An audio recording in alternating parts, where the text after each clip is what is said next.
A guest refused to leave a luxury Airbnb in California for 575 days, so she squatted for over a year and a half. This guy, Dr. Sasha Jokanovic, owns the LA area home, and now he's suing his former guest for $58,000 in unpaid rent. The guest, Elizabeth Hirshhorn, paid $20,000 upfront for a long-term stay, but when it came time to leave, she wouldn't budge unless Jokanovic coughed up $100,000 for her to relocate. It turned out the luxury home wasn't zoned for renting, and Hirshhorn figured that out and she exploited it. Her lawyer said because of that, she didn't have to pay rent. She also reached out to the Department of Buildings and Safety, who came in and found code violations, which she used to block her eviction. Hirshhorn clearly knew what she was doing. She also contacted the housing investigator for the city of LA, who told Jovanovic, the owner, that he couldn't start the eviction process until he fixed all of those code violations. And Hirshhorn refused to grant him access to the property to make the repairs, so she couldn't be evicted. Jokanovic offered her lots of other places to stay while he made the repairs, including his own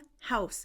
But the courts were stuck. She had tenant protections and he was out of options. Until one day, Hirshhorn just kind of up and moved out. The cops even showed up to confirm she was leaving, and when she was done packing, they escorted her off of the property. And as soon as she was gone, Jokanovic swooped in and changed the locks. And then Hirshhorn came back and said that he was acting illegally by changing the locks on his house, and she wanted back in. So Jokanovic and his attorney plan to sue Hirshhorn for $58,000 they say she owes in unpaid rent. And the wildest part, Hirshhorn somehow found someone else to rent to her, even with her rental history.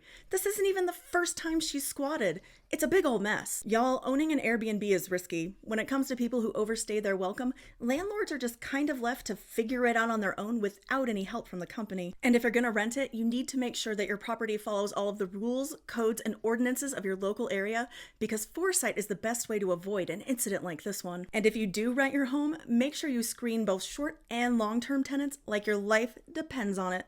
Would you ever rent your home as an Airbnb?